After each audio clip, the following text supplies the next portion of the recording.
Hommage à nos paroliers. Ils savent remuer la langue avant la parole. Parler pour ne pas babeler. J'ai lu Les Châtiments, Les Misérables de Victor Hugo. Fier de Sori Kandia Kouyaté. Je l'ai écouté. Par sa douce et sublime voix, il a pu réconcilier, éteindre des feux. Il a su orienter, éduquer l'Afrique et le monde. Quand il chante, les cœurs vibrent.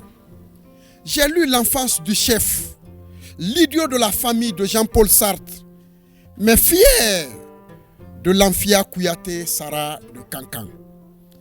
Il a appris aux autres la vie à travers son humour. Fier de nos paroliers. Il a appris au monde à travers l'humour. J'ai lu La pucelle d'Orléans de Voltaire. Mais Kémon Mourifindian a enseigné notre histoire dans l'humour à travers ses vers à lui. Les rimes se côtoient quand il parle. J'ai lu Les nourritures terrestres de André Gide. Mais Fadama Babou Kondé est un maître mot. Il a su traiter les thèmes d'histoire, d'éducation, de politique et d'éthique des conseils judicieux. J'ai lu Les noyaux de l'Altambour de André Malraux.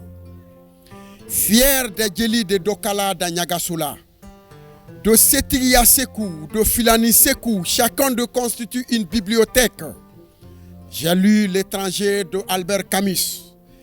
Même Fali Franwalia Kamisoko, Karamo Adama Diabaté, Aliou Diabaté ont la maîtrise de la vie des héros. Ils ont permis de tout savoir sur l'Almami, Sundiata, Alpha Yaya Diallo, Soumaoro Kanté.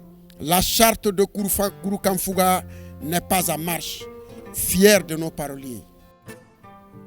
Les héros sont morts. L'on ne tape plus sa poitrine pour montrer à l'adversaire que l'on est indomptable et imbattable. Les héros sont morts. Les armes ne sont plus la solution. L'épée ne doit plus parler. Le sang ne doit plus couler. Les héros sont morts. Seul l'on doit battre le tam-tam. L'on bat maintenant les tambours. L'on ne doit jouer qu'à la guitare, au balafon, au piano, au violon, à la trompette, à la flûte, aux xylophones. Les héros sont morts. Sundiata Keita s'est tu. Kankoumoussa, Béanzeng, Moro Naba, Soumaoro Kanté, Fakoli sont tous sous silence dans les cimetières. Almami Samouri Touré n'est plus. Alpha Yaya Diallo s'en est allé. Dina Salifou ne parle plus. Zebela Toba est dans son sommeil le plus profond. Les héros sont morts. Tout se résout maintenant à table. Le dialogue est la solution, l'entente est la clé, paix et bonheur prévalent. Je vais à Sigiri, la cité qui a vu naître mes parents, ma source, temple protecteur du Sosobala, sous garde des griots de Dokala dans Kenemanding, l'empire aurifère du pays où le métal zone de Bouré attire des millions d'orpailleurs de par le monde. Tu attires des milliers de touristes. Sigiri, dans ton ensemble géoculturel, tu mérites tous les éloges du poète et du griot. Tu es éminemment séduisant et attrayant. Cité arrosée par les affluents du Niger, je vais là-bas visiter les tombes des 7 combattants noirs, des indigènes qui assuraient la garde de la garnison du fort de Galieni. Je vais à Sigiri où reposent les 24 officiers et sous-officiers. Je te suis redevable. L'empire des 13 Diamana, Baraka, Menye, Djouma, Kolonkalan, Bidika, Seke, Goro. Contrée des onctions de la paix et de l'islam, de la culture, de la tolérance et du pardon, mais aussi la quiétude sociale. Tu attires des millions d'hommes à travers le monde.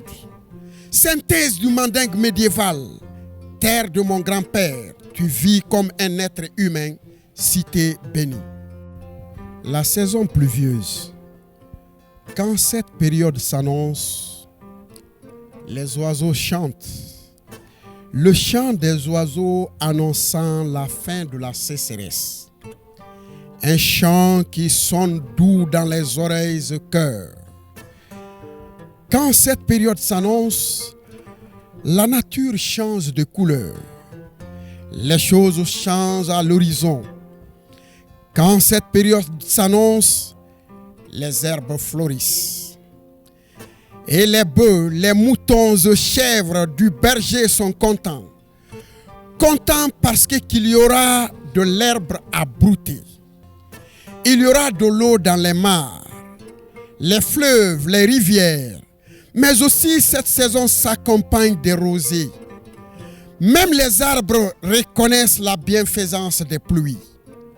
Cette période est ovationnée par les oiseaux qui, à travers des cris qui reflètent leur gaieté, ce mouvement n'épargne aucun être.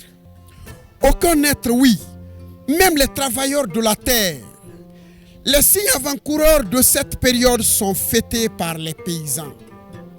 Les paysans qui pensent que les greniers seront bientôt remplis de fonio, de sorgho, de manioc, d'arachide, de riz, de mil, pour nourrir les affamés, satisfaire les insatiables. Les pluies se battent pour anéantir la soif.